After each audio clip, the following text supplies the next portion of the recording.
Buenas noches a todos. Vamos a iniciar este cuarto diálogo constituyente. Hoy, miércoles 5 de mayo, día de la batalla de Puebla. Desde 1862, 38 más 21, 159 años de la gloriosa batalla de Puebla, en la que el ejército francés fue derrotado por las fuerzas comandadas por Ignacio Zaragoza, y por cierto, Porfirio Díaz también andaba por ahí. Bueno, este día vamos a hacer nuestro cuarto diálogo de constituyente con la participación, bueno, parte de la coordinación de este proyecto es nuestra compañera Otilia Valdés. ¿Cómo estás, Otilia?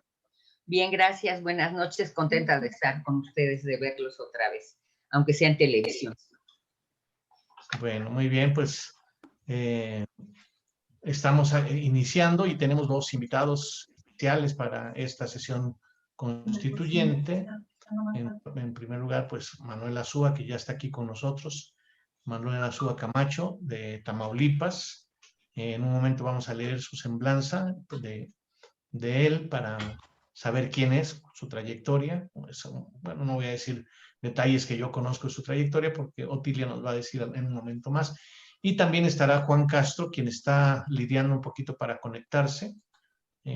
Ya le dije que le dé clic al enlace que le mandé y espero que no tarde en conectarse también Juan Castro. Ya está, ya entró desde Papantla, Veracruz. Bueno, él también trae una trayectoria muy interesante que vamos a leer en algún momento más. Qué bueno, saludamos con mucho gusto a José María Rivas del Estado de México, a Eric Maya de Tamaulipas también, a Ortiz, no me acuerdo bien de su nombre, pero también es de Tamaulipas, a Jesús Solís Alpuche desde Yucatán, a Maritza Mandujano desde Guadalajara, desde Jalisco, a Jesús Amosurrutia de Naucalpan también, a Elisa Pérez Ortega también de Jalisco, a Graciela, nuestra querida Chela del Lectoforum de la Ciudad de México, a Omar de la Rosa, que también es un amigo muy estimado, muy querido, muy preparado, y desde luego está aquí con nosotros también Juan Castro Soto ya conectado. Entonces la dinámica, como ustedes saben, bueno, hacemos una pequeña introducción para quienes se conectan por primera vez. Este proyecto constitucional que estamos analizando, esta constitución que tenemos aquí, pues ya es un libro, es el segundo libro que sale. El primer libro fue el anteproyecto que salió en 2016, en 2017, perdón, salió el anteproyecto, y este que ya es el proyecto aprobado por el Congreso Nacional Constituyente, ¿verdad?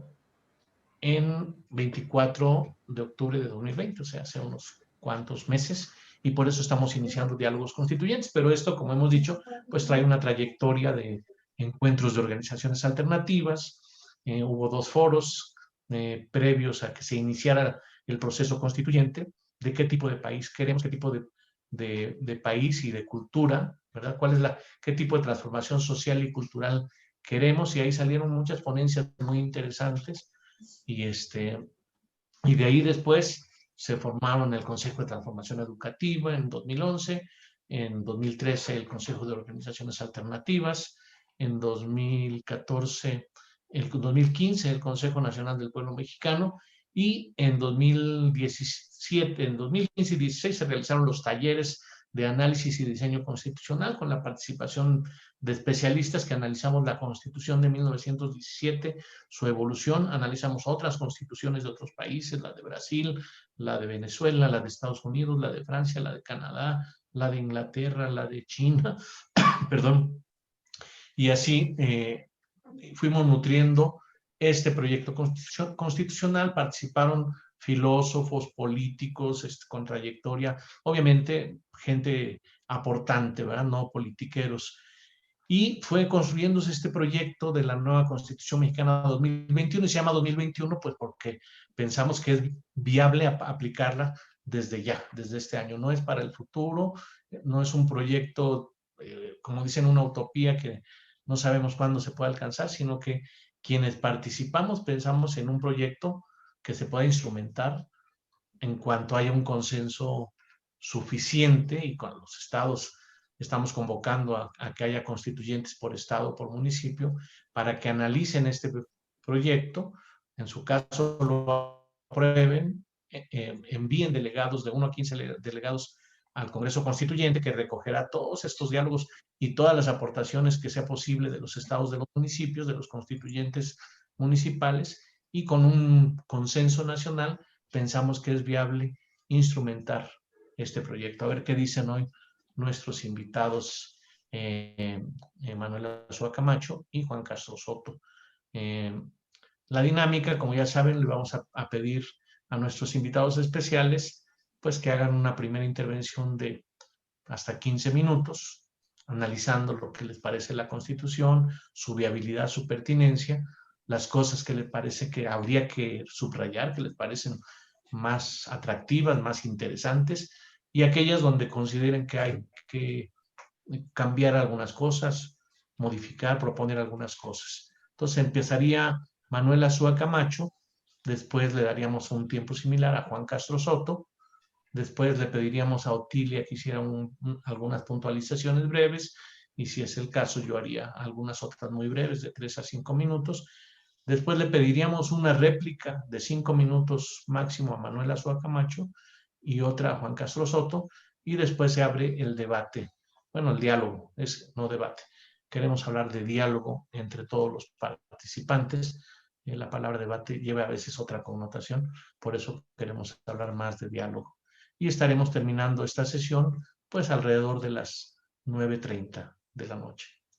Entonces, vamos a iniciar, si les parece bien, con nuestro invitado Manuel Azúa Camacho. Para darle la palabra, vamos primero a leer su semblanza por parte de la compañera Otilia Valdés Galicia. Adelante, Otilia. El licenciado Manuel Azúa Camacho estudió biología en la ENEP Iztacala de la UNAM. Trabajó en la industria química como químico analista. Él considera como padres y maestros en el desarrollo de su actividad político-laboral sindical al Instituto de Estudios Obreros Rafael Galván y al Partido Mexicano de los Trabajadores. En el primero colaboró con Ana Galván, Luis Emilio Jiménez, Cacho y Adolfo Sánchez Rebolledo. Y en el PMT, al lado de sus mentores, Eberto Castillo, Demetrio Vallejo, Porfirio Martínez y Rosalía Hernández Beltrán. Fue militante de tiempo completo, porque fue un profesional del partido. Auxiliar en las secretarías de Relaciones Obreras, Trabajo y Conflictos de dicho partido, fue de Trabajo y Conflictos de dicho partido hasta su fusión con el PESUM, como responsable del Departamento Jurídico en el Estado de Puebla. Cuenta con maestría en Derecho, con énfasis laboral por la Universidad Autónoma de Tamaulipas. Y también me gustaría decir que en el último periodo de discusión de la Constitución, Manuel tuvo aportaciones muy importantes para nosotros y nos gustaría seguir contando con él. Pues es un gusto que estés aquí. Manuel, adelante con tu intervención. Hasta 15 minutos para entrar en materia, por favor, Manuel, adelante. Bueno, pues muy buenas noches. En verdad que agradezco mucho el que me hayan invitado y sobre todo también, pues, en aquella ocasión en que participé, hubiese querido participar en otras reuniones de ustedes, fueron tantas, pero no me fue posible, ¿no? Pero inicio este 5 de mayo recordando efectivamente a Ignacio Zaragoza con su frase de que ante el mejor ejército del mundo, nosotros somos los mejores hijos de México. Y cuando digo esta frase, somos los mejores hijos de México, para enfrentar en ese momento al mejor ejército, pues me sugiere una hermandad, me sugiere un afecto. Y si hay afecto, se puede resistir, incluso se puede hasta triunfar, que fue lo que sucedió ese 5 de mayo. Yo creo que esa frase es efectivamente muy importante, sobre todo cuando tenemos nosotros como proyecto esta Constitución. Tenemos como proyecto esta Constitución y sobre todo porque una de las finalidades de esta Constitución es pues, crear la sociedad del afecto. Y por eso, con esa sociedad del afecto, me recuerda que los mejores hijos de México pues, se enfrentaron efectivamente por esa hermandad y pudieron triunfar en ese tiempo, en ese momento, el 5 de mayo de 1862. Pero también tengo como aquí la finalidad, una de las finalidades de este proyecto constitucional es la sociedad del afecto. También podré, vamos a decir, lo que Sartre en una conversación que tuvo con unos periodistas dijo: de lo que se trata por el momento es de construir grupos que intenten vivir y pensar fuera del poder del Estado y procuran destruir la idea de poder en el vecino. Comunidades que tienen poder sobre las cosas, pero jamás sobre los hombres. Esta es la base posible por donde comenzará un movimiento para el futuro que no es para hoy, que no será un partido y en el que las relaciones entre el poder y la acción serán diferentes de las que existen en el seno de los partidos. La acción de ese movimiento tiende a conquistar no partidos, sino masas, sin jerarquías, donde tal vez algunos reflexionarán más acerca de las cuestiones, pero donde las decisiones serán sociales, es decir, donde la toma de decisiones se hará socialmente. Estos dos comentarios que retomo del general Zaragoza como de Sartre, pues los tomo precisamente como parte, como inicio de este diálogo.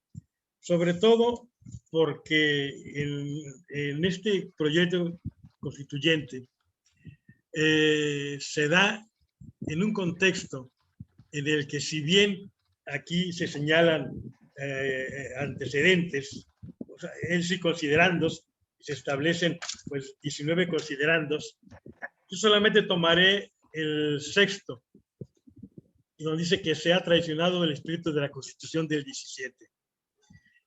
Ese considerando como parte de este contexto en que se desarrolla este proyecto. Sobre todo se desarrolla tomando en cuenta esas constituciones, en que la última, la del 17, la actual, a la cual ahora se está revisando nuevamente, ya de las 600 y fracción que tenían, pues ahora yo creo que ya se llegaron a las 700, en donde todavía hace unos pocos años llegó en este modernidad o posmodernidad y en este neoliberalismo tan atroz para todos, hasta las constituciones, en este caso la nuestra, se puso en venta.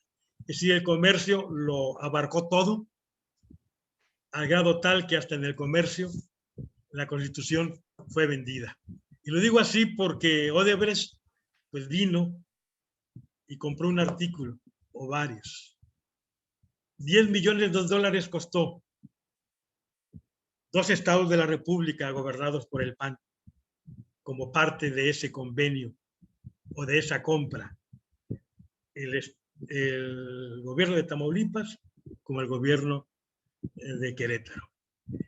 Es decir, bajo este contexto de hasta dónde llegó precisamente los gobiernos anteriores.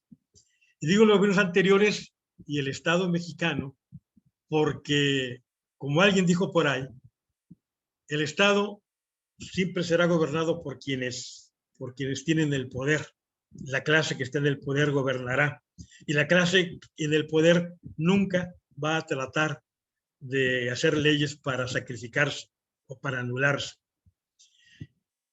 Entonces, la idea ahora es efectivamente una circunstancia diferente en donde no sea una clase social la que tome el poder y a partir de esa clase social, pues como se da en todas las constituciones. Recuerdo la Constitución de Estados Unidos, una de las primeras constituciones, antes que la de Francia, pues hicieron quienes eran propietarios de bienes, quienes tenían libertad de explotar, quienes tenían efectivamente la certeza o la seguridad de que habría otros que podrían arrebatárselas, esas riquezas. Y entonces lo hicieron precisamente para protegerse, cediendo parte de su poder, cediendo parte de su libertad a otros, para que esos otros, a través de lo que el espíritu de la ley de Montesquieu pudiera plantearse en tres poderes: ejecutivo, legislativo, judicial. En el caso nuestro, en nuestro proyecto es diferente. Y es diferente, y me voy a los últimos artículos transitorios. ¿Por qué a los últimos transitorios? Porque una constitución siempre es hacia el futuro. Alguien señaló ahí que era una cuestión de deseos.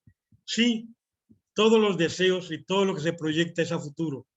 Ninguna constitución inmediatamente de que se aprueba se hace vigente. La constitución de 1924, o 1824, pues casi nunca tuvo vigencia. La del 57 empezó a tener vigencia a partir de la República Restaurada, es decir, casi 20 años después. La del 17 empezó su vigencia real, igual 20 años después, en el 35, 36. Y todavía la vigencia, hay cosas que no se han puesto en vigencia. 40 años después se puso en vigencia algunas partes todavía del artículo 123. Es decir, tarda mucho tiempo, muchos años en que pueda ser vigente. Esta Constitución tiene el arrojo de decir en 35 años. Tiene el arrojo de decirlo en 35 años, así lo dice uno de los artículos transitorios, porque la explotación del hombre por el hombre, en la cual como principio viene aquí que eso está anulado, pues empezará a ser una vigencia 35 años después de su aprobación. Entonces, empiezo por eso, porque esta Constitución requiere una enorme participación. Es democrática, totalmente democrática, con mucha participación de voto directo, pero en México las elecciones, cuando nos toca, vamos a elegir, tanto en todos los ámbitos, la participación es poca. Hace 2 años, o el año que hubo la elección para diputados locales aquí, o la elección federal, en la elección federal votaron, bueno, de los empadronados o de los electores, de 90 millones, votaron 2/3. Y de esos 2/3, pues 30 millones correspondió al actual presidente de la República. Y fue una de las participaciones que se puede decir, pues la mayor que se haya tenido no sé cuántos años de la historia. Eso nos indica que, por decir, aquí en Tamaulipas hubo una buena participación hace 6 años, pero normalmente, recuerdo en mi municipio, era el 48% cuando más la gente salía a votar. Entonces, con esta participación es un reto el que podamos nosotros con prontitud hacer que la democracia en este país y a través de nuestro proyecto constitucional pueda salir adelante en los tiempos que quisiéramos.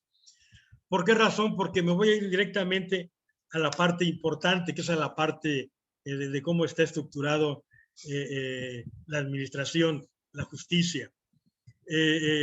La parte dogmática que es la relativa a los derechos humanos, pues esta casi está en todas las constituciones del mundo, en todas las convenciones internacionales, pues están ahí. Pero lo que no está es efectivamente esta forma orgánica de cómo nos damos nuestro gobierno, cómo nos daremos nuestro gobierno. Y es aquí en donde puede darse la discusión, o debería de darse. Sobre todo porque aquí no es el gobierno en sí, no es alguien, no es una clase en el poder, no es una elección universal, secreta, directa, es a través de asambleas nacionales, esas comunitarias, municipales, estatales y nacionales. Aquí la Asamblea es el máximo órgano de gobierno. La Asamblea es la que decide el quehacer político de todos los, en este caso de todos los mexicanos. La Asamblea comunitaria basta, no sé, 25 gentes o hasta 500 gentes y elegirán 3 delegados, elegirán un consejo de colonia, elegirán a 3 delegados y esos 3 delegados participarán o irían a la asamblea municipal. Entonces, y la asamblea municipal contará con una asamblea con mínimo 15 delegados o 15 asambleístas, como mínimo, hasta llegar a 500. Y de esos asambleístas, de esos asambleístas de entre 15 o de 500, se elegirán a tres delegados para la asamblea estatal. Y la asamblea estatal también contará como mínimo, creo que con 15 y con máximo con 500.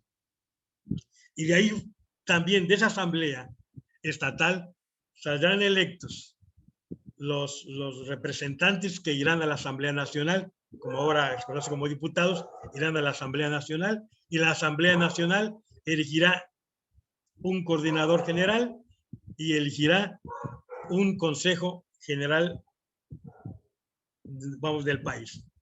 Es decir, entonces todos estaremos a través de consejos comunitarios, consejos municipales, consejos estatales y un consejo nacional. El Consejo Nacional es quien ejecuta todos los acuerdos de las asambleas, de la Asamblea Nacional. La Asamblea Nacional dura en su cargo 4 años. Pueden reelegirse otros 4 años. Las asambleas estatales igual duran 4 años y pueden reelegirse cada 4 años. Y podrán después volver a reelegirse por otra sola ocasión, en una ocasión separada de las 2 reelecciones primeras. Esta forma de elegir en toda América Latina, si acaso, la tendrá pues Cuba. De ahí fuera, no conozco otra constitución que pueda asemejarse. No hay Senado de la República, no hay Cámara de Diputados. El Congreso, en este caso, es la Asamblea Nacional. No hay un ayuntamiento como se denomina, hay un consejo municipal que está integrado efectivamente por asambleístas, es la Asamblea municipal la que gobierna a través de un consejo municipal y la comunidad de igual forma. El problema viene cuando se elige, o se puede decir, a los coordinadores. Como no hay presidente de la República, hay un coordinador general, hay un coordinador estatal, hay un coordinador municipal, hay un coordinador comunitario. Es decir, la asamblea elige a un coordinador. Este coordinador propone también a los delegados de la asamblea para que sean aprobados en un consejo nacional. Y el Consejo Nacional, obviamente, puede haber consejos gremiales, consejos sectoriales, y estos consejos sectoriales y gremiales forman parte de igual forma y son tomados en cuenta por la Asamblea Nacional, y hay una coordinación con el Consejo Nacional. Obviamente que esto no tenemos nosotros fácilmente una idea de decir cómo es, porque no hemos vivido nunca unas circunstancias. Es más, las asambleas, quienes hemos participado en asambleas o en partidos políticos, pues sí sabemos que la asamblea es el órgano máximo, que el Consejo Nacional es un órgano también muy importante y que hay un comité o una comisión política, en fin. Eso lo sabemos de los que venimos de izquierda. Y este proyecto constituyente, pues es efectivamente un proyecto que sale de los compañeros que de alguna manera han estado en lo que antes se llamaba izquierda o progresismo o algo así por el estilo. Entonces, esta circunstancia implica para algunos, para mí, implica una especie de centralismo democrático. Todavía no me puedo convencer de que no sea un centralismo democrático, porque se establece que hay revocación de mandato, pero esa revocación de mandato, si no se revoca, si hay problemas, el pueblo lo hace, y lo hace a través de revoluciones. Y además, bueno, se han revocado mandatos en este país con gobiernos que no han tenido esa figura, más sin embargo, pues Sánchez Vite, el de Sonora, Viebris y tantos otros, ¿no?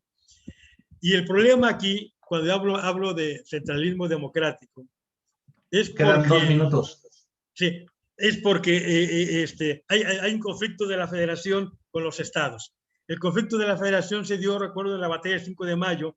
Muchos estados no enviaron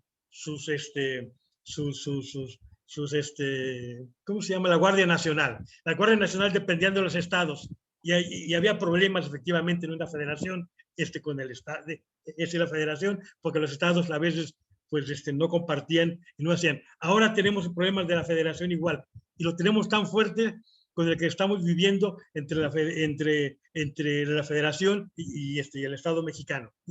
Es por un lado con el desafuero en donde se quiere confundir al gobierno de Tamaulipas, donde se quiere confundir al Estado de Tamaulipas con el pueblo de Tamaulipas. Aquí el desafuero sobre una persona, sobre un gobernador, pero no sobre el gobierno en sí, no sobre la institución, sino sobre una persona. Y sin embargo, estos conflictos, estas controversias constitucionales, que aquí en el caso, para hablarlo así rápido, la controversia constitucional está aquí manejada, casi es difícil que se pueda llevar a cabo en esta nueva constitución. ¿Por qué razón? Porque es la Asamblea General quien decide una controversia constitucional y es la Asamblea General quien decide también una acción de inconstitucionalidad. Esto lo veremos en el ratito. Hasta aquí lo dejo. Muchas gracias, Manuel. Pues muy interesante, ¿no? Esto de la federación y el centralismo, el espíritu con que lo hicimos, a ver ustedes qué opinan, qué opina Juan, era pues el federalismo, ¿no? Pero está esta impresión de que pudiera ser centralista. Bueno, le damos la palabra ahora a nuestro invitado, Juan Castro, que bueno que se pudo conectar. Que bienvenido, Juan, estás un poquito oscuro, no se te ve bien el rostro, pero pues tu voz yo espero que se oiga muy bien. Antes de darte la palabra, Juan, le vamos a pedir a nuestra compañera Otilia que lea tu semblanza. Por favor, Otilia. No se escucha, Otilia, está cerrado tu micrófono.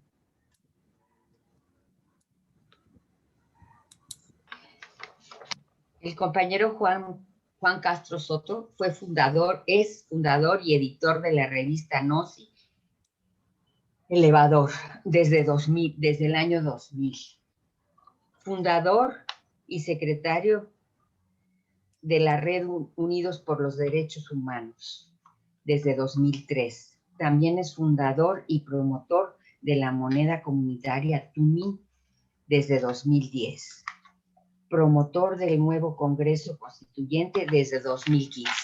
Bueno, es un compañero que participó mucho durante el proceso de discusión de la Constitución, con aportaciones muy valiosas. Bueno, pues adelante. Le damos la palabra, Juan, para que haga su intervención, más o menos unos 15 minutos para luego continuar con la dinámica. Bienvenido, Juan. Gracias, Marco. Bueno, Marco me invitó a este diálogo con la idea de que compartiera cuáles me parece que son los artículos más importantes de la Constitución.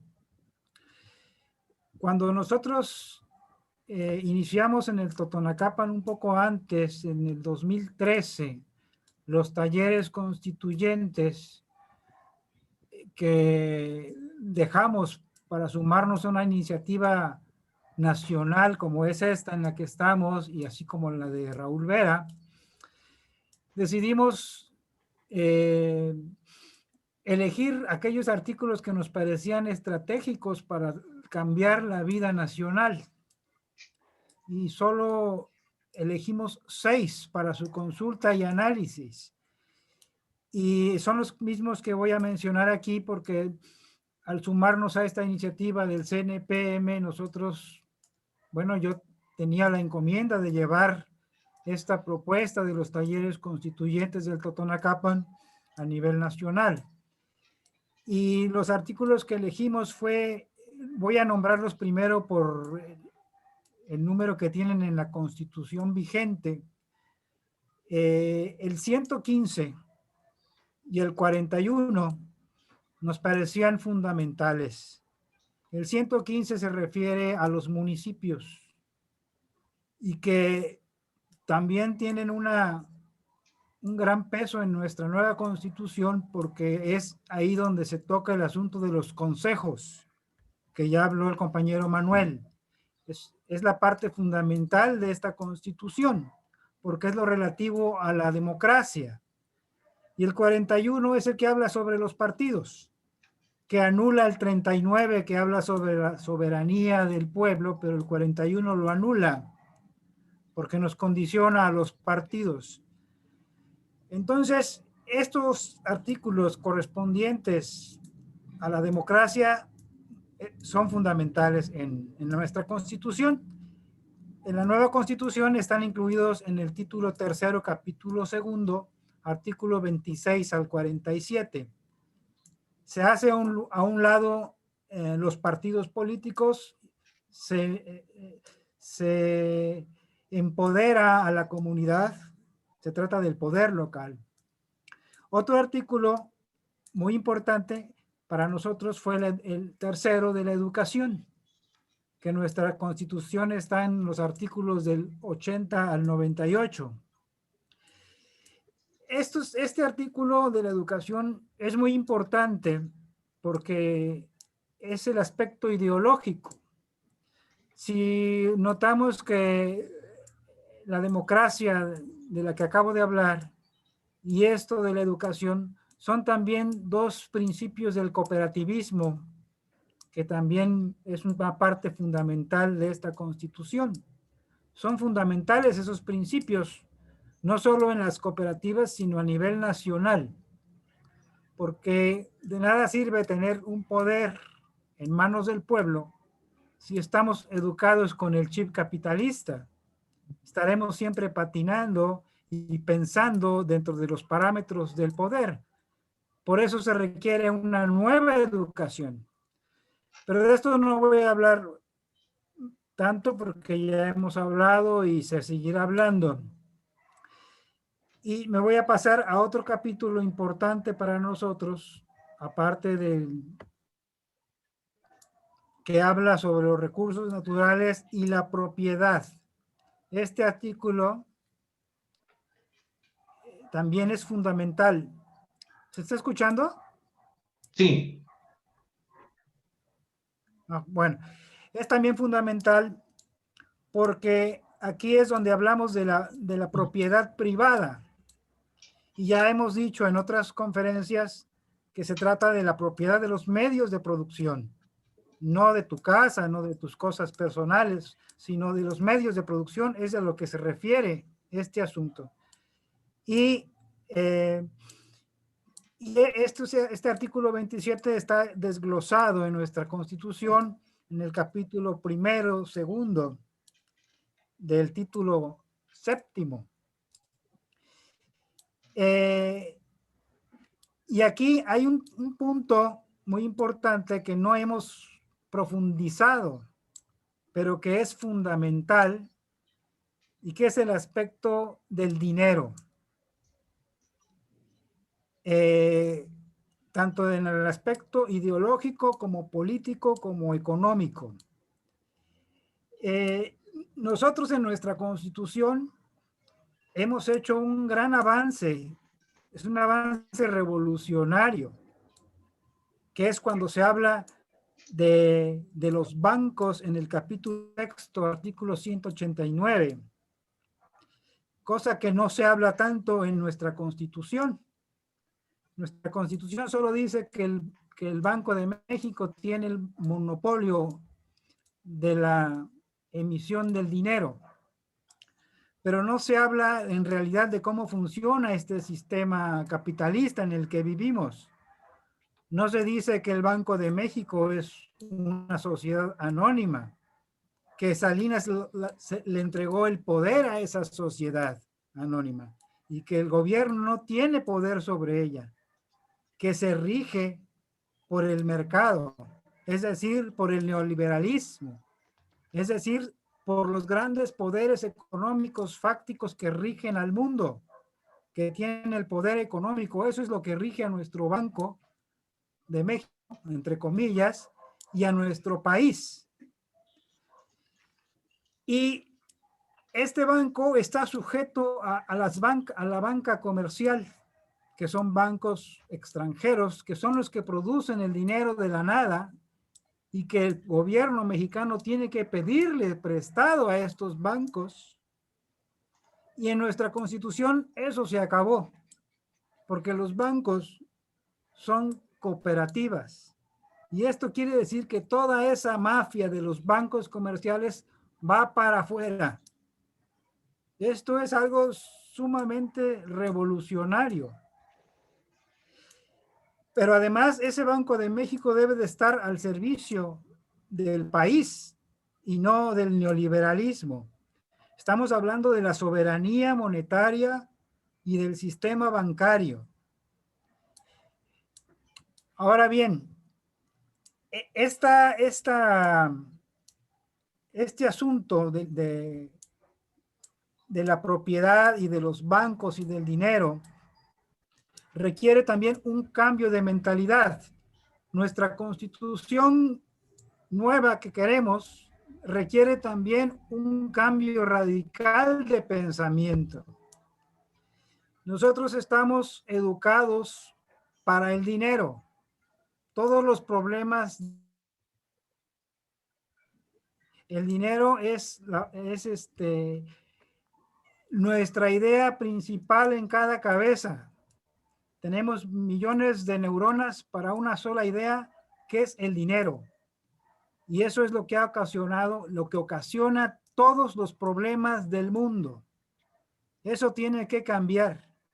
Tenemos que educarnos para la libertad, para la democracia, el afecto, para la responsabilidad social y no para ver cuánto dinero puedo obtener. Bueno, entonces este artículo 189 es importante porque recupera esa soberanía monetaria. Y este artículo también está relacionado con otro artículo fundamental del que el compañero Manuel Azúa conoce bien, que es el asunto del trabajo. Nosotros también aquí hacemos un cambio radical al plantear el cooperativismo. Más cooperativismo y menos trabajo asalariado. Esto del trabajo, ustedes saben que lo tenemos actualmente en el artículo 123. Nosotros, en los capítulos 3 y 4 del título 7 de la Constitución, manejamos muchos artículos que hablan sobre el cooperativismo. Aunque no hemos logrado despojarnos del todo de este chip capitalista, porque manejamos la filosofía cooperativista en las cooperativas, pero no en los demás ámbitos. Y aquí hay algunas cosas que a lo mejor no están, más bien estoy seguro que no están de acuerdo, pero las voy a decir porque ya las he comentado en los congresos. Está el asunto de los tabuladores en el trabajo. Esos tabuladores obedecen a esa idea del dinero, de que todo lo medimos con dinero. Nosotros tenemos que desempoderar el dinero. El dinero es todopoderoso porque así lo hemos diseñado los seres humanos. Entonces, para que nosotros podamos cambiar nuestra educación y nuestra ideología, tenemos que cambiar nuestras bases económicas, que son las que nos obligan a pensar como pensamos. El dinero no debe ser escaso. como es hoy. No debe de ser imprescindible. No debe ser un motivo de estatus que genere privilegios y discriminaciones. Y no debe depender tanto del trabajo. Hoy ustedes saben que el trabajo, el concepto del trabajo va cambiando mucho. Hoy el trabajo como era en otros momentos de la vida humana, cada vez se requiere menos trabajo para sobrevivir. Compañero Rivas nos lo ha explicado muchas veces, que bastarían 4 horas para poder sobrevivir. Y no lo expresa mucho nuestra constitución, este chip capitalista, pero sí se puede notar, por ejemplo, en el máximo de 6 horas de trabajo para una jornada laboral. Eso nos está diciendo que tenemos un concepto de un trabajo que es obligatorio, que es una especie de sacrificio y que la ley te va a redimir de eso para que solo trabajes 6 horas, porque el trabajo lo hemos visto así. El trabajo puede verse de distintas maneras, puede ser edificante para la gente, pero también puede ser un medio de esclavitud, que es como ha sido la mayor parte de la historia humana. Y actualmente vivimos eso, ¿no? El trabajo edificante casi solo lo viven los bohemios, que no necesitan que les paguen para trabajar y paguen, porque tienen un otro concepto de la valoración del trabajo y no se mide con dinero. Entonces nosotros tenemos que cambiar esa manera.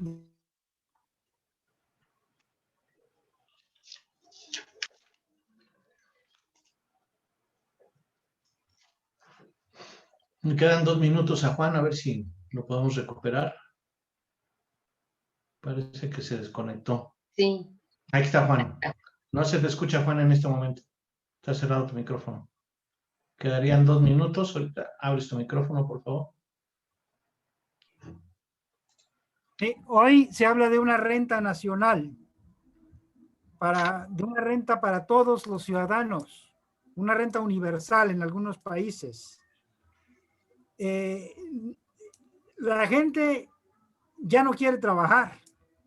En México, incluso en México, la gente ya no quiere vivir para un patrón, prefieren trabajar en su casa, para su gente, para ellos mismos y no trabajar ajeno. Más en Estados Unidos, tampoco ya la gente quiere trabajar. ¿Por qué? Porque han visto primero que tienen una capacidad de soberanía monetaria para darle a ciudadanos estadounidenses para su consumo. Segundo, porque tienen una tecnología que va supliendo el dinero, perdón, el trabajo manual. Y tercero, porque tienen una fuerza de trabajo migratoria que puede hacer los trabajos que ellos ya tampoco quieren hacer. Entonces, ellos pueden darse el lujo de darse una renta universal para toda la población y el trabajo va a recaer en externalidades. Nosotros ahora en México también tenemos que ir pensando en este dinero digital. El gobierno tiene que recuperar su soberanía monetaria. En realidad, si nos podemos a pensar, nuestra constitución nueva también tiene un aspecto un poco capitalista, que es el aspecto fiscal. Sí es más justo y más democrático porque los impuestos quedan en mayor parte en la localidad, pero es muy probable que nosotros no necesitaríamos vivir de impuestos. Cuando el gobierno tiene la facultad para crear dinero digital de manera fresca continuamente, no necesita que le devuelvan impuestos para que esté circulando. Pero eso implica otras normas, como es poner un límite a la riqueza, de tal manera de que después de cierto límite, esa riqueza no tiene ningún sentido, no tiene uso y no vale. Automáticamente ese dinero extra no sirve. Y no es necesario, porque todos tendrán un ingreso de renta universal que se da a todos para que todos vivan dignamente, y algunos quizá quieran tener un poco más, podrán trabajar más.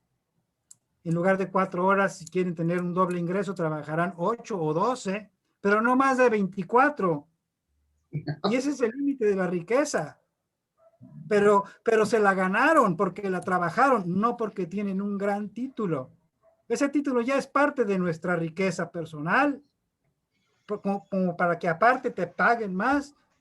Entonces, eso, lo único que genera eso de las tabulaciones es la avidez por el dinero, la codicia, las ganas de tener privilegios cuando no es necesario que los tengamos. Cuando se haga mejor todas esas tabulaciones, hagamos un promedio y todos nos subimos un nivel de vida más alto. Y el que quiera tener más, pues que trabaje más, pero que se lo gane trabajando.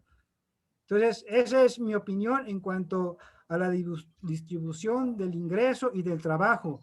Y como no es necesario el dinero, no te pagarán porque trabajaste, te pagan porque necesitas para vivir dignamente. No es por el trabajo que se recibe un pago. Y es así como nosotros podemos pensar en una sociedad más justa, en donde la gente ya no va a buscar qué trabajo le da más dinero, ni qué estudios de la universidad le van a rentar más.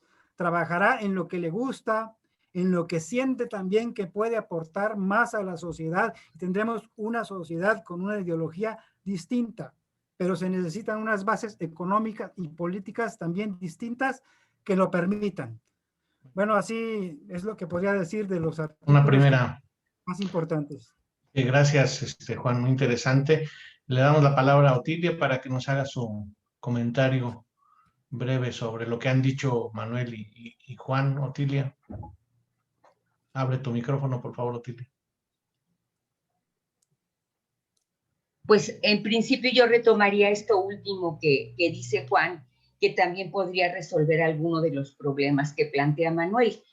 Y yo creo, bueno, yo he vivido dentro de la universidad en un montón de gente de izquierdas pseudointelectuales que somos, bueno, intelectuales que somos nosotros, y que verdaderamente eran unos pleitos terribles, ¿no? Yo creo que esto ya no se dará en una sociedad distinta, como nos marca Juan, con una educación distinta.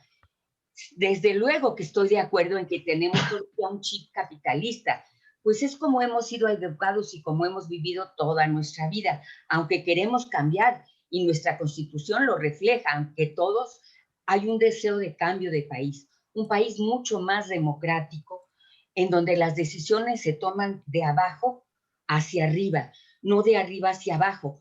Nos marcaba Manuel que hay cantidad de cambios a la Constitución, y estos cambios, lo terrible no es que se hagan cambios, sino quienes lo han hecho. Unas cuantas gentes con determinados intereses, con intereses por el dinero, que se supone, o yo supongo que en una sociedad distinta ya no vamos a tener ganas de pelear, ya nuestro valor no va a estar en el dinero, ya como dice Juan, no va a ser necesario el dinero, ¿sí? Ni a lo mejor, no lo sé, yo creo que el hombre en general, el hombre y la mujer, perdón, son curiosos por naturaleza y que su deseo de saber los va avanzando. Y una persona que tenga todo lo necesario, resueltos todos sus problemas de alimentación, de vivienda y de amor no solo de su familia, sino de toda la comunidad, tendrá otra ideología, pensará de otra manera y se sentirá perteneciente a esta comunidad y no tendrá esta necesidad de acumular y acumular y acumular dinero. Yo francamente pienso que son un poco enfermas las gentes que acumulan tantísimo dinero que no se pueden gastar en toda su vida, no se lo pueden gastar y se los dejan a 2 y 3 generaciones, que hay familias que dicen, tienes resuelto el problema económico hasta la 4ª generación. Eso es innecesario si vivimos con confianza en una sociedad en donde vamos a poder participar nosotros, en donde nos vamos a poder desarrollar, en donde vamos a estar contentos sin necesidad de sobresalir, sino cada uno va a ser tomado en cuenta. Y la educación va a ser distinta. Y vamos a ser gentes muy diferentes de lo que somos ahora. Nos iremos educando los que... Yo ya empecé mi educación tarde ya, muy, muy grande, pero es posible. Y si he entrado dentro de esa educación, yo creo que cualquier gente que empiece a mirar que las cosas son de otra manera, que es una persona que es tomada en cuenta, podrá cambiar su ideología. ¿Sí? Muchas gracias, Oti. Interesante también. Yo quisiera puntualizar dos cosas nada más. Una, sobre lo que dijo Manuel Azúa. Las asambleas comunitarias, municipales, estatales y nacional detentan lo que hoy es conocido como el Poder Ejecutivo y el Poder Legislativo. Los consejos son consejos coordinadores de la asamblea, para no confundir como que es el Consejo Nacional. El poder está en la asamblea, con sus delegados, y el consejo nada más coordina la asamblea. El coordinador general coordina la asamblea, no es el coordinador general del país, sino coordinador de la asamblea nada más. Y la asamblea lo puede quitar si considera que es pertinente, obviamente con un procedimiento para que sea una cosa no caprichosa, pero y los delegados, por ejemplo, los delegados a la Asamblea Nacional deben llevar a la Asamblea Nacional la voluntad de las asambleas estatales correspondientes. No deben no ser representantes. Por eso estamos pensando en una democracia directa. Por lo tanto, quisiéramos hacer, los que participamos tenemos la idea de que no centralismo, sino al contrario, el poder en las comunidades, por colonia, por barrio, ahí está el poder. Los demás son delegados que están en secuencia nada más, pero bueno, es un debate interesante si de alguna manera esto se volvería un centralismo democrático o no. Y sobre lo que dice Juan, me gustaría puntualizar que hay una cosa muy interesante en esta Constitución, quizá algo muy difícil, que es esta especie de coexistencia entre el cooperativismo que emerge y se va desarrollando y que tiene incentivos y tiene educación y todo eso, y tiene que ir emergiendo porque no está preparada la población en 2021 para formar cooperativas en un mes o en 6 meses, sino que las cooperativas irán emergiendo, siendo promovidas por el autogobierno, por el nuevo sistema social, pero al mismo tiempo el sistema capitalista subsiste porque se pensó que no se podía simplemente nacionalizar Walmart de la noche a la mañana. Entonces, es lo que decía Manuel, hasta 35 años para que se acabe el capitalismo al 100%, vía el reparto de utilidades que empezaría en un 10%, que es lo que ya está establecido, aunque no se practica, luego un 12%, luego un 14%, y así en 35 años, todas las empresas que operaran en el país, pues el 100% de sus utilidades en 2000, si fuera en 2021 más 35, serían 2056, ya no habría empresas capitalistas. Pero es un proceso paulatino y por eso en las empresas capitalistas pues hay salario. En las cooperativas pues no hay salario, es otra cosa, y ahí es donde podría empezar este manejo que decía Juan de que pues, hay que trabajar por generosidad, por contribuir, no tanto pensando en el dinero, pero es un proceso de transición, dice la Constitución, de 35 años para desaparecer toda empresa capitalista. En el corto plazo seguiría Walmart y todo eso. Incluso un reto sería qué pasaría con las transnacionales en México que tienen, pues se les pagaría su franquicia o no se les pagaría su franquicia, se renombraría, perdón, en lugar de Walmart se llamaría con un nombre mexicano, pero habría que ver ahí lo que implicaría esta controversia, de decir, ¿sabes qué, Walmart? Pues ya hay un nuevo diseño y estas son las nuevas características.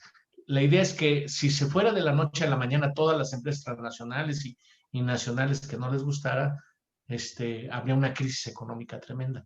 Por eso que sería insostenible, pues. Pero por eso se pensó en este periodo de 35 años, que aún así habría que ver qué dice estas empresas gigantes, de que le digamos en 35 años van a ser empresas colectivas, ¿no? Y los sindicatos se impulsa que se vuelvan cooperativas, un poco siguiendo el modelo de Pascual, de decir, ahora somos los propietarios de la empresa. Pascual lo fue en una coyuntura por una huelga prolongada, pero que no podemos pensar que una demanda de los sindicatos, uno de sus objetivos de todos los sindicatos, sea comprar su empresa o hacerse dueño de la empresa como cooperativa. Esa es parte de la idea. Bueno, vamos a dar otros 5 minutos, por favor, a Manuel Azúa. 5 minutos, por favor. Otros 5 minutos a Juan Castro. Y abrimos, ya tiene la mano levantada José María Rivas, para ser el primero que comente después de Juan, después de Manuel y de Juan. 5 minutos más, Manuel, por favor. Sí, coincido plenamente con Juan Castro, y yo lamento no haber tenido la capacidad para convencer a los compañeros la vez pasada sobre la cuestión del trabajo, y lamento que no haya estado Juan en ese tiempo, porque si no hubiera salido lo que hubiéramos querido. Yo planteaba efectivamente en esa ocasión que el salario no era el pago por la venta de trabajo, que tampoco era, incluso porque no era el pago por la venta de trabajo, sino que era la remuneración que se le daba como parte o como fruto de la distribución de la riqueza producida. Y como distribución de la riqueza pues, producida, lo planteaba así, no era incluso propiedad del trabajador del que estaba produciendo de manera directa la riqueza, sino que era un bien colectivo para él y la familia. Lo planteaba así porque, por un lado, así está la ley federal del trabajo, o así fue en el 17, y también porque se concebía que el trabajo, pues no, vamos, que el ser humano no es una mercancía, y que si vamos a la sociedad del afecto, pues efectivamente lo que necesitábamos era quitar o acabar con esto de que el ser humano es una mercancía y que por lo tanto como mercancía se le debería que tratar. Y por eso planteaba que en el trabajo como un derecho humano, no como mercancía, planteaba no solamente la cuestión de las cooperativas, es decir, el trabajo social, sino el trabajo que ahora con esta Constitución estarían haciendo todos aquellos que sean asambleístas, que sean parte de un consejo, que laboren en una administración pública, sea en la justicia, sea en la administración, sea en la seguridad, sea, etcétera. Es decir, pero implica un trabajo e implica un salario. Y cuando se establece también aquí que el operador 1, el operador 2, etcétera, y se establecen incluso los montos de salario, es estar otra vez metidos en una cuestión de ¿qué? De producción de mercancías, porque lo importante parece ser que es la mercancía, sí es importante y es muy importante el mercado, sí, pero el trabajo lo conseguimos de manera diferente. Y al conseguirlo de manera diferente, obviamente pensamos que no es lo mismo una mercancía de cualquier objeto a un derecho humano, la salud, la educación. ¿Cómo puedes medirla en decir, es como yo soy director, como tengo 5 gentes o tengo 2 gentes, vas a ganar tanto? Es decir, en base a la cantidad de gente que operes, no. O que, y entonces los consejeros van a ganar tanto en el ayuntamiento, por decirlo ahora, 3 salarios mínimos. A los consejeros nacionales, 5 salarios mínimos. El coordinador general, 7 salarios mínimos. Pero el empresario que tenga una empresa grandota, machichona, y que esté en 2 países, a eso va a ganar 9 salarios. Es decir, se sigue generando, a lo mejor vete a la empresa, ahí vas a ganar 9 salarios mínimos, y si le ponemos al salario mínimo incluso un peso, estamos recayendo también en lo mismo. ¿Por qué razón? Porque no podemos decir, un peso por salario mínimo va a ser un peso. Trabajas 8 horas, pues es tanto tiempo. Ok, aquí vas a trabajar poquitas horas, se dice, no vamos a poder que trabajamos 8 horas. 60 pesos la hora, hace 6, pues 500 pesos, podemos decir. 500 pesos que el presidente de la República o el coordinador general ganaría 100,000 pesos, 105,000 pesos, vamos, lo mismo. Sí, pero ¿qué pasa? El plantearlo así, con salarios, los salarios, el peso, pues se va devaluando. Le tuvimos que quitar, o le tuvieron que quitar más bien 2 ceros o no sé cuántos ceros al peso en tiempo de Salinas.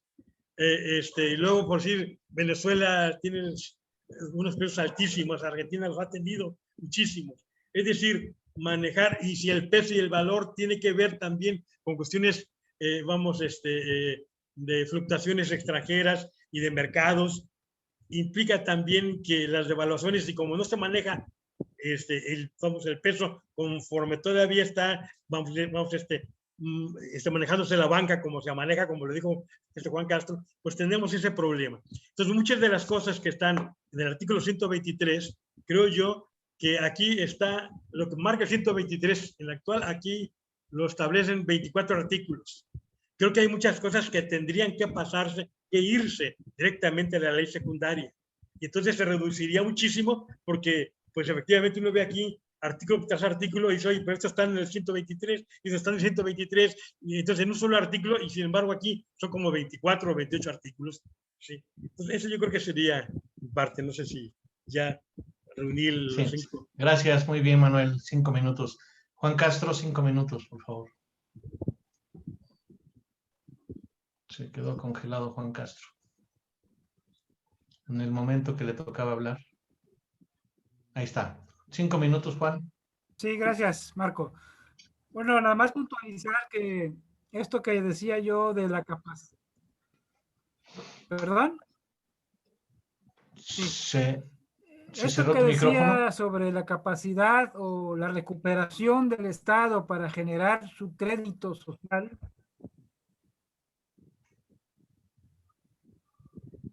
¿No?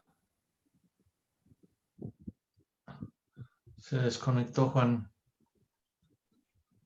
Vamos a ver si no tarda mucho en regresar. Y si no, pues ya le damos la palabra a José María. A ver, Juan, ¿dónde andas? ¿Ya regresó? ¿Ya regresó? No. No, va a tardar un poquito más. Ahí está. Ahí está.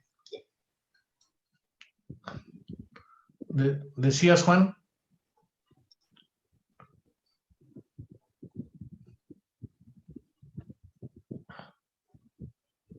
¿Se escucha? Ahorita ya, sí. En este momento, abre tu micrófono. ¿Se escucha ya? Sí.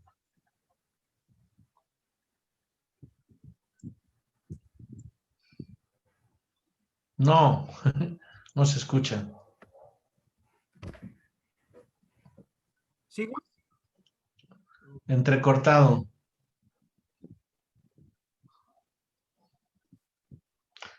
Si quieres, cierra tu imagen y a veces funciona mejor el sonido así.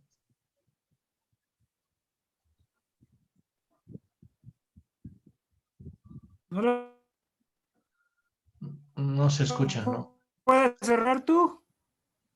La imagen, déjame ver.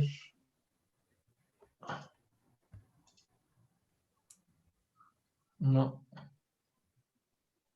Ya lo traté de hacer, pero no. A ver, habla.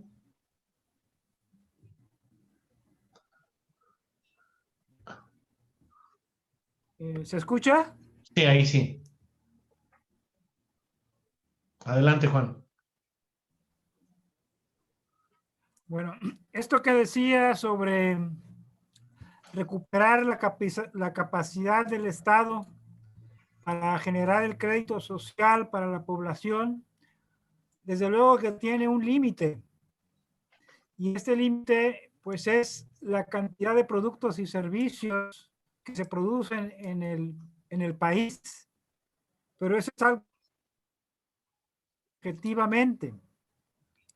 Asimismo, es necesario precios fijos que no están sujetos a la especulación del mercado. Y esos fijos, como también lo puede explicar el compañero Rivas, también pueden calcularse. De esta manera es posible que esa renta alcance para todos y que no tenga que estar en una competencia de salarios con precios. Pero eso no es posible, no lo permiten en el actual sistema. Nosotros tendríamos que fijarlo. Solo quería hacer esas precisiones. Sí. Gracias, Juan. Pues le damos la palabra a José María Rivas para ver qué opina. Bien, de todo lo que se ha dicho hoy.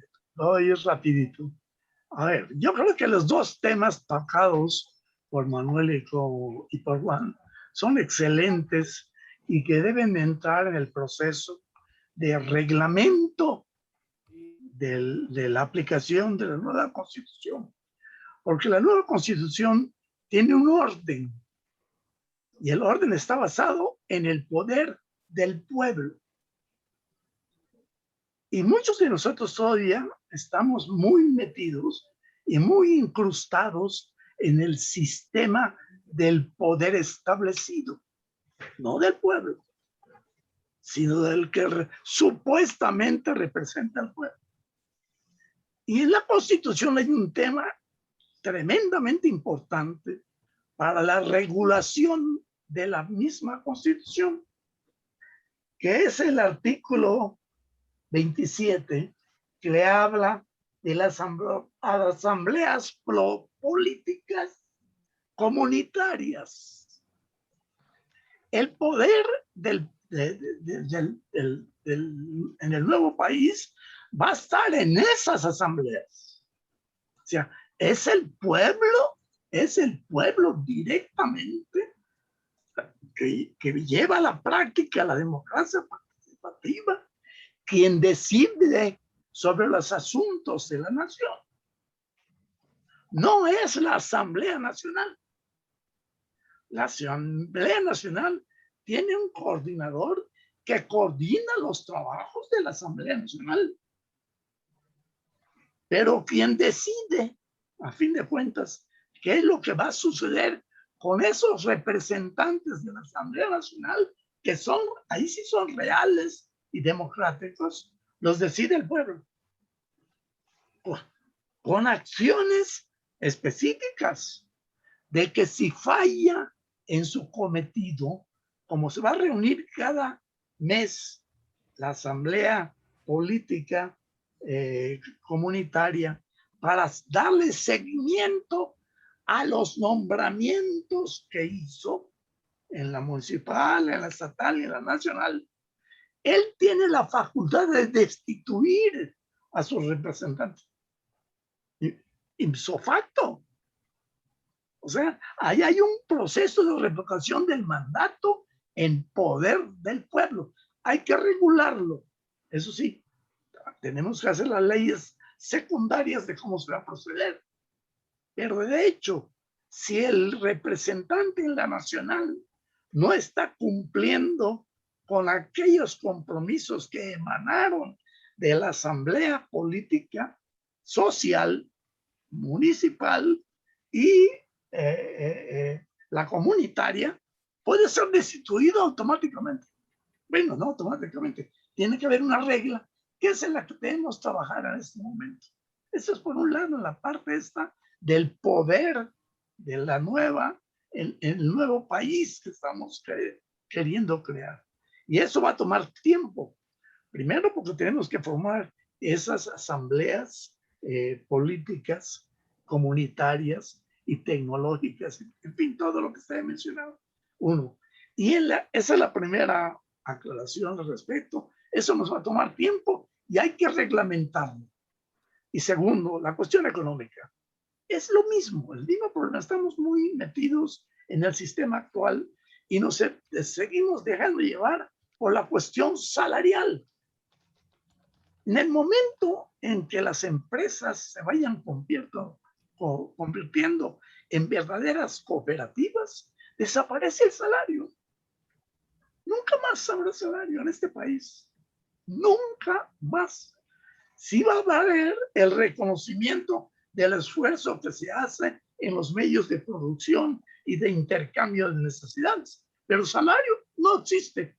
Las empresas cooperativas no tienen salarios. Por eso tenemos que educar muy bien a nuestros conciudadanos. Las cooperativas no pagan salarios. Distribuyen rendimientos de su producción colectiva. Y eso no se ha entendido ni internacionalmente. Aquí hay cooperativas internacionales trabajando en México que tienen hasta sindicatos, no son empresas cooperativas. Con la ley y con el reglamento y la organización cooperativa como debe funcionar realmente. Ninguna cooperativa debería de pagar un salario remunerado. El cooperativista vive del esfuerzo que efectúa en la producción de su cooperativa. No hay salario. Entonces, las cuestiones salariales en la nueva constitución desaparecen.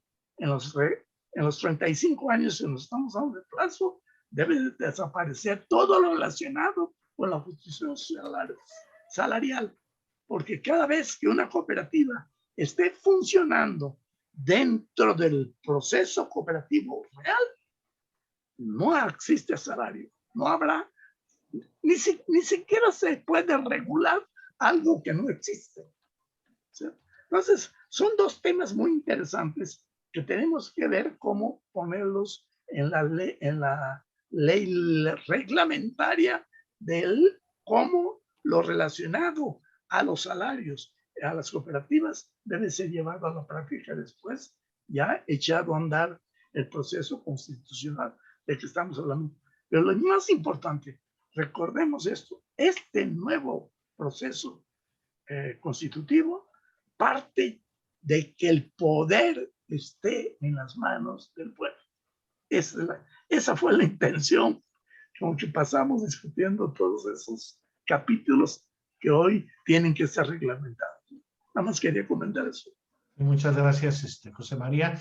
Sigue Jesús Amosurrutia.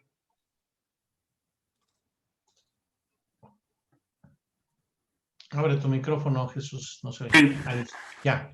Quiero comentar que tomemos en cuenta que ya no va a haber gobierno y que si en todas las localidades están organizadas, la suma de todas las localidades es el total de los habitantes del país. No hay más.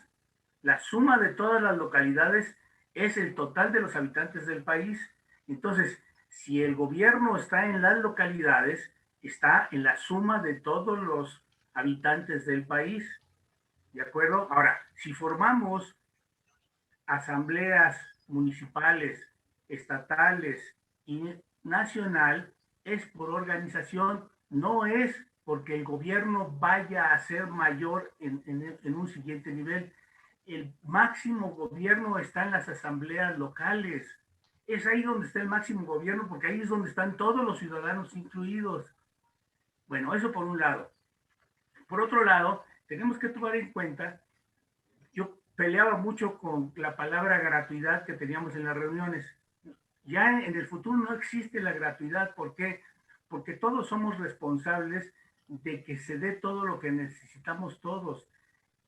Y lo que necesitamos todos parte de los derechos básicos que tenemos todos, que es la alimentación, que es la casa, que es la educación, que es la salud y que es el derecho de participar, que es el trabajo.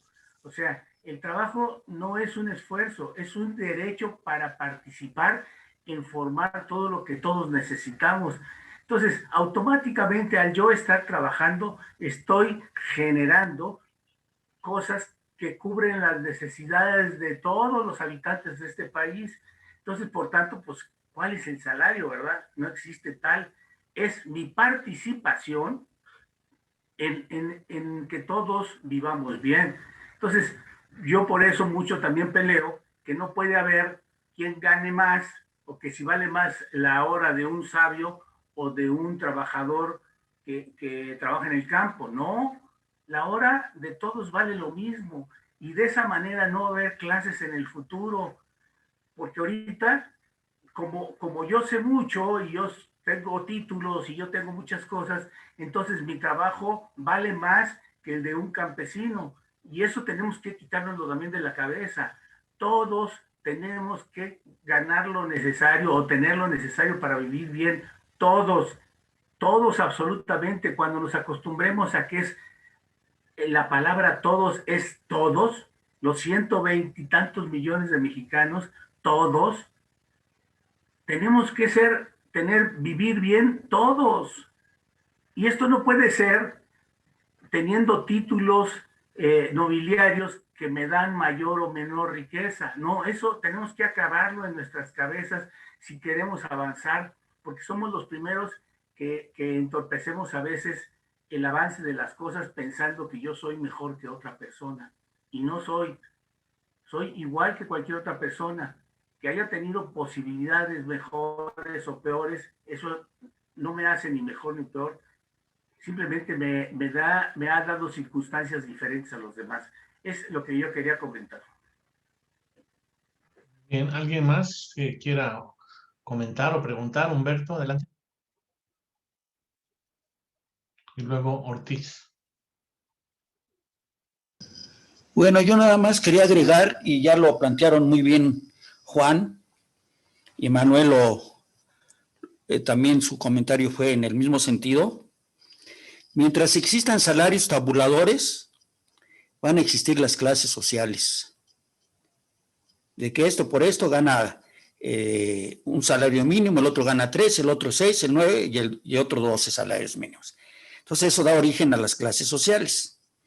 Entonces yo creo que como hemos visto con José María y con todo lo que nos dejó Alberto Castillo y Stefan Dieterich, creo que ya hay nuevas formas de cómo hacer las cosas.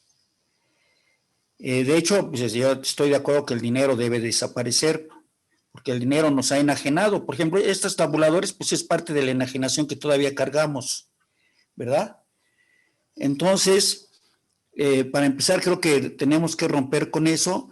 Ahora, la parte medular del CNPM, de todo lo que se ha trabajado con el COAL, con el CNPM, el MTS, pues va en dos grandes columnas vertebrales, que el poder político debe partir de las asambleas comunitarias, llegando hasta la nacional, y para coordinarse eso a través de consejos. Y la parte económica, pues es a través de cooperativas, nuevas cooperativas, como le llama José María. Nuevas cooperativas donde, de acuerdo al tiempo-esfuerzo, se va a medir el ingreso de las personas en una cooperativa.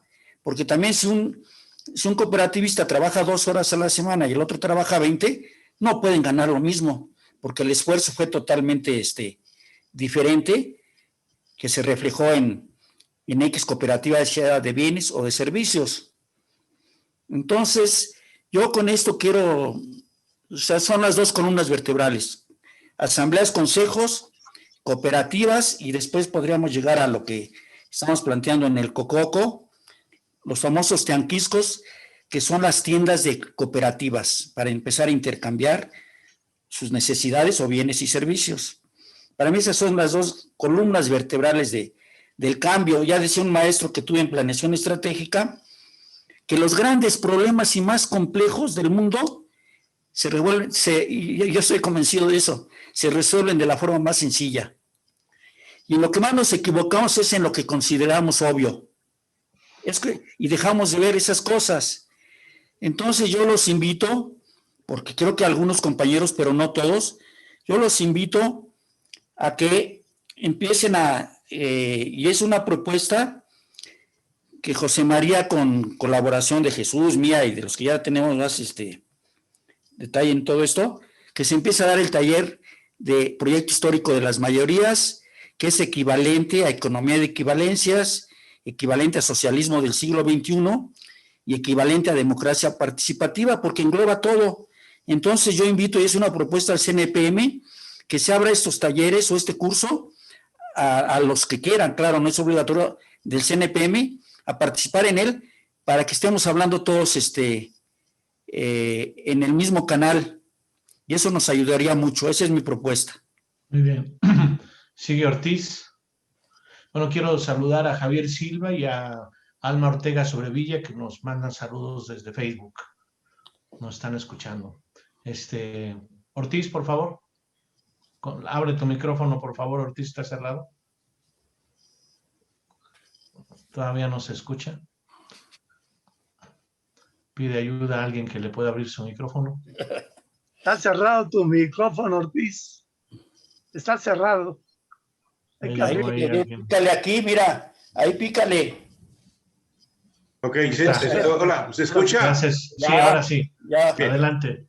Bien. Yo lamento mucho, compañeros, llegar tarde, como muchas cosas que hice a lo largo de mi vida, a esta reunión, porque cuando Manuel Azúa me hizo el favor de hacerme llegar este ejemplar y el anexo que teníamos, lo leí hasta donde me fue posible con mucho interés. Y escuchándolos hablar ahorita, me siento casi un canalla de dar estas, pues no opiniones, no críticas, no quejumbres, sino me surgen muchísimas preguntas, a cual más inoportuna, pero cuando menos las quiero dejar así en estos minutos que los distraiga, por si hubiera lugar más adelante a una reflexión más detenida. Me pregunto, bueno, esto ya fue aprobado en el colofón de reuniones que se hicieron a lo largo y ancho del país en asambleas distintas, y no es el momento aquí para criticar ni decir no estoy de acuerdo o le voy a criticar esto, pero la primera cuestión que me surge es pues que este proyecto de la nueva Constitución no se apega a los conceptos ni criterios que conocimos a lo largo de nuestra vida, como para hablar de un derecho constitucional propiamente dicho. Este proyecto de nueva Constitución mexicana está basado en otras consideraciones que yo no me atrevería por nada a descalificar, pero habría que señalar que no es en rigor, al menos en los conceptos constitucionales que conocemos hasta ahora, un documento constituyente, porque pues rompe en aras de otros intereses superiores con aquellos criterios tradicionales de que una constitución debe de contener los elementos sustanciales, elementales de un estado determinado. Y yo veo aquí términos como equidad, amor, justicia, salud, que no tienen nada que ver con la teoría constitucionalista, con los criterios que hemos aprendido. Yo tengo 78 años de edad y tengo 50 y tantos años de litigar, y he tratado de entender y de abrevar algo para poder expresarme, pero encuentro una total falta de adecuación entre los viejos conceptos del derecho constitucional clásico, su estructura, su finalidad, con este proyecto. Pero aparte de eso, hay una pregunta que me salta desde que lo empecé a leer hace días, que Manuel me hizo el favor de hacérmelo llegar. ¿Cuándo se va a aplicar? ¿Cómo se va a aplicar? ¿Quién lo va a aplicar? Necesitamos ser gobierno, el gobierno que aquí no se constituye, que no se reconoce, que no existe, para poderlo aplicar. Y luego, ¿qué va a pasar con las leyes ordinarias? Si sabemos que la Constitución es el substratum de toda la vida jurídica, de todo el entarimado jurídico institucional, ¿qué va a pasar con todas esas cientos de leyes que tenemos en el país? ¿Cómo se van a adecuar? ¿En qué tiempo? ¿Bajo qué criterios, qué circunstancias, qué modismos o estructuras políticas y jurídicas se va a empezar a aplicar esa Constitución? Y veo que a lo largo se tomaron conceptos de la Constitución vigente y se trasladaron acá, pero nada más en párrafos determinados se le hicieron otros agregados, y creo que habría muchas preguntas que decir, o a menos que yo esté formulando las preguntas a destiempo, equivocadas, pero me parece que este proyecto de Constitución obedece más a nuestra propia utopía, a nuestras principales y particulares utopías, porque no me explico cómo llegaremos al estadio en el que la Constitución fuera la norma suprema de comportamiento y que desde ahí se desdoblaran todas las demás leyes secundarias que existen en el país. Me mortifica tener que decirlo así, porque soy menos calificado. No estuve en ninguna reunión, no participé en ninguna discusión, pero ahora que lo he leído en trozos y en pedazos y en lo que más me interesaba, pues me surgen todas esas inquietudes que me hacen sentirme aquí fuera de foco, desfasado con ustedes. Me ha parecido muy interesante, pero veo una sociedad a 100 años de distancia y ya sabemos que el devenir temporal pues va trastocando conceptos, instituciones, culturas y hasta manera de pensar. Entonces, se me hace que habría que precisar por parte mía en qué escenario, en qué momento, a través de qué mecanismos y en qué situación específica podría tener aplicación esta nueva Constitución. Y finalmente, lo que hoy constituye pues la esencia de los abogados, cuando hablamos de la Constitución como referente a un poder que no tiene ni siquiera igual en las estructuras jurídicas y políticas del país, esa preeminencia constitucional, no la veo, no la vi en la ojeada apresurada que le di en estos días a este texto, de tal manera que no alcanzo a digerir cómo vamos a constituir un poder del pueblo si me parece que no está suficientemente explicado y me acuerdo de lo poco que conozco del gobierno de Cuba, que le encuentro ahí similitudes, pero luego ingredientes de la Constitución del 17 y otras cosas estructuradas en nuestras leyes constitucionales y leyes secundarias.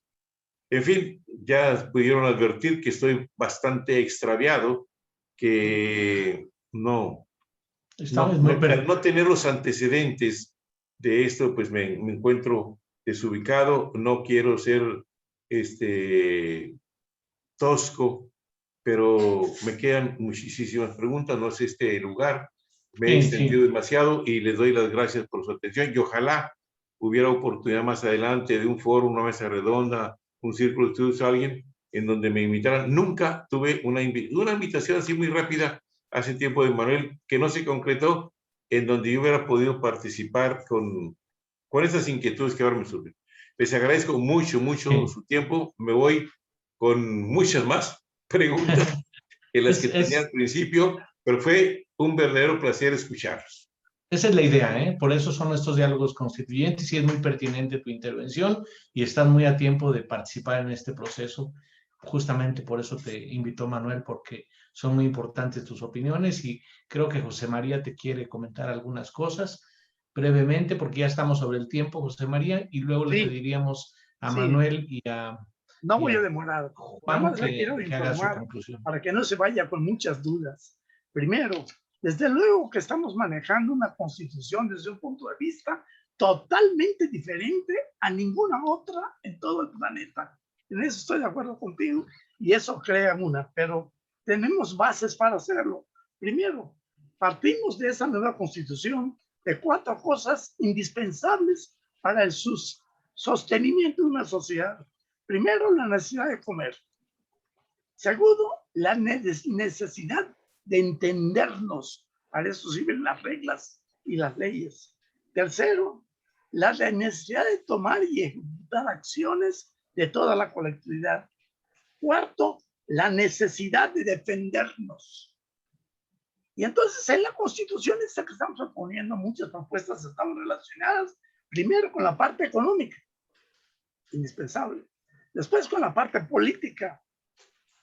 Después la parte cultural. Y después la parte militar. Cuando digo militar, para que no te vayas con la duda, No estamos diciendo que queremos crear un ejército. No, no. Estamos queriendo que el pueblo aprenda a defenderse colectivamente. No crear ejércitos, ni mucho menos para atacar a nadie, pero sí tener la fuerza para defenderse. Entonces, lo que estamos planteando en esta Constitución son esos 8 puntos que te acabo de mencionar, que nada tienen que ver con ninguna de las constituciones que hoy conocemos. Eso sí, estoy totalmente contigo. Entonces, lo que sí necesitamos es que tú, que conoces bien la cuestión constitucional, nos vayas esclareciendo un poco muchas de las cosas que muchos somos neófitos todavía, pero se pueden ir adaptando a la nueva constitución política, a donde queremos que el poder total lo tenga el pueblo. Ese es el Eso me queda claro y muchas gracias. Juan se desconectó, pero Jesús Amosurrutia quiere hacer otra intervención breve antes de darle la palabra a Manuel Azúa para que dé la conclusión final de hoy. Sí. Bueno, yo nada más quiero decir que sí tenemos una base, mi querido, no sé cómo te llamas, Ortiz, porque nomás dice José Ortiz. José, mira, tenemos una base muy sencilla. El artículo 39 de la Constitución dice que el pueblo tiene en todo momento el derecho de ser gobierno y de elegir su forma de gobierno. Esa es la base de todo lo que estamos haciendo. O sea, no, por eso estamos haciendo esta nueva Constitución, porque el pueblo tiene en todo momento el derecho de elegir su forma de gobierno. Entonces, nada más eso quería comentar, que adicionándolo a lo que ya dijo José María atinadamente. Gracias. Gracias. Sí, yo agregaría, antes de dar la palabra a Manuel, que son los planos de la casa que queremos habitar y que podemos construir entre todos. ¿Cómo lo vamos a construir? ¿Con qué materiales?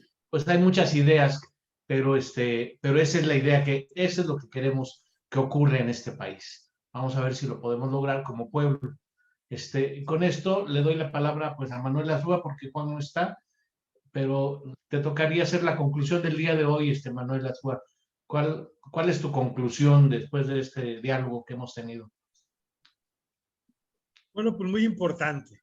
Importante porque lo dices tú y lo dice Rivas, los demás compañeros. Esto es pues utópico, sí, pero como lo dije la vez pasada y tomando a alguien que lo dijo antes que yo, que Julio Verne dijo: de la Tierra a la Luna yo saldré de la Florida, y esto fue utópico. Utópico, y 200 años después, efectivamente, se llegó a la Luna. Entonces, lo que es utópico, lo que ahorita puede ser utópico, yo creo que ese sueño se puede materializar. Y la idea es materializarlo. Materializar la sociedad del afecto.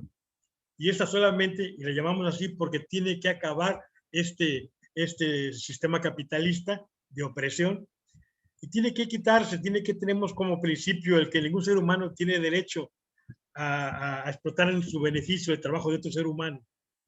Y si esto lo hemos planteado desde hace muchos años a la izquierda, este proyecto, así efectivamente con algunas circunstancias que a veces no son muy bien entendibles, incluso a veces contradictorias, como precisamente esta que está en el artículo 218 y que habla controversias constitucionales y acciones de inconstitucionalidad. Este artículo 218 de acciones de inconstitucionalidad y controversias constitucionales, que en el caso actual estamos viviendo entre el gobierno, entre la Cámara de Diputados, llamémosle así, nuestro Congreso o nuestra Asamblea casi nacional, contra la Asamblea Estatal que tenemos aquí, por un desafuero que hace el Congreso Federal y que el estatal no muy bien lo acepta. La controversia aquí se va a la Suprema Corte de Justicia, pero en esta Constitución no hay un tercer poder que dirima estos conflictos. Aquí, según la Constitución, regresaría ¿a dónde? A la Asamblea Nacional. Pero si la Asamblea Nacional lo ordenó, pues el otro tiene que acatarlo. Porque si diga que no, regresa conmigo y lo vuelvo a ordenar. Es decir, ese centralismo, pues nos tiene que decir, si no nos gusta, la palabra no nos gusta, pues o lo aceptamos o no lo aceptamos. pero por eso digo yo, hay centralismo democrático y en algunas otras circunstancias. Pero puse este ejemplo. O sea, en todo lo que tenga que ver con controversias constitucionales, acciones de constitucionalidad, no es el Consejo Jurídico Nacional o como se le llame, es la Asamblea Nacional quien va. Y si la Asamblea Nacional va a hacer una ley secundaria, la hace. Y alguien dice, oye, espérate, pero esta es violatoria de tu Constitución. Pues entonces la acción de constitucionalidad igual no se iría a la Suprema Corte. O sea, no se iría al Consejo de la Judicatura o de Justicia. Sería la misma Asamblea y dirían, no, pues para nosotros sí es, por eso lo hicimos. Y entonces que vamos a quitar a todo el Congreso porque al fin hay revocación. Es decir, este centralismo, y bueno, y habrá otros ejemplos. Yo creo que por eso sí tendríamos que verlo. Y entonces lo dejo así, pero sí es muy importante. Yo creo aquí Ortiz y otros compañeros aquí y otros compañeros, efectivamente vamos a ver, y una vez les comenté, cuando llegue a Tamaulipas, pues vamos a hacerle lo que, como es pluricultural, bueno, pues acá en los del norte también tenemos una forma de pensar y de ser, y entonces vamos a tratar de hacerla más avanzada en algunas cosas y en otras cosas quizás retroceder. Sobre todo en la cuestión laboral, que aquí otros compañeros coincidieron, y que hay consenso incluso para que podamos modificar. Y si no, bueno, aquí en Tamaulipas lo vamos a hacer. Gracias. Sí. Dice nuestra compañera Alma Ortega Sobrevilla, dice en Facebook que no es utópico, es esperanzador, dice ella, ¿no? Bueno, pues no sé si Chela quiera hacer uso de la palabra o ya estamos por terminado. Le agradecemos a Manuel Azúa este día y a Juan Castro, que no se pudo mantener en línea, pero creo que ha sido muy interesante esta reflexión que hemos hecho este día, y la próxima semana estaremos con otros dos invitados. Estará con nosotros Pablo Moctezuma Barragán como invitado y nuestra compañera Itza Díaz. Entonces, pues eso es todo por el día de hoy. Les agradecemos a Manuel Azúa sus interesantes reflexiones, muy agudo, muy interesante. Yo creo que eso va a dar para mucha reflexión en el futuro. Dice aquí Elisa, sería muy interesante que el señor José Ortiz nos indicara cómo esta nueva Constitución mexicana puede aplicarse y adecuarse a la situación actual, aún no siendo gobierno vigente, y fusionarse con la Constitución actual. Y dice Graciela Chela que mejor en otro momento, dice que está sin voz. Y en Facebook, pues nos siguieron. Un aplauso a los participantes. Estaba Isa levantando la mano, no sé si se le fue o qué. ¿Quieres hacer uso de la palabra, Itza? Creo que no. Bueno, pues. Yo propongo, antes de retirarnos, un aplauso a todos los participantes. A todos los participantes y nos vemos en particular a nuestros dos invitados. Y pues agradecerles a todos su participación.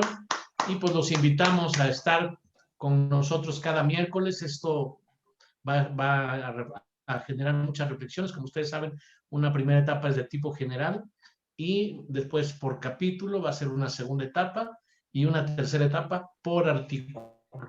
Entonces, todavía falta mucho y están convocándose a los congresos constituyentes estatales y municipales para que redacten sus aportaciones, sus observaciones, y la nueva etapa del Congreso Nacional Constituyente las pueda retomar e integrar con ese espíritu de consenso que caracteriza a este proyecto, la búsqueda del consenso. Agradecemos a Maritza Mandujano, que está aquí, a Jesús Solís Alpuche, a José Ortiz con estas interesantes reflexiones, a Jesús Amosurrutia, a Humberto Pérez, a Eric Maya, a Elisa Pérez Ortega, a Chela Graciela de Electroforum, a Itza, que también está aquí con nosotros, y al iPhone de Alberto, me imagino, y pues a José María. Gracias, Otilia, por estar. Pues buenas noches a todos y agradecemos su participación, muy interesante.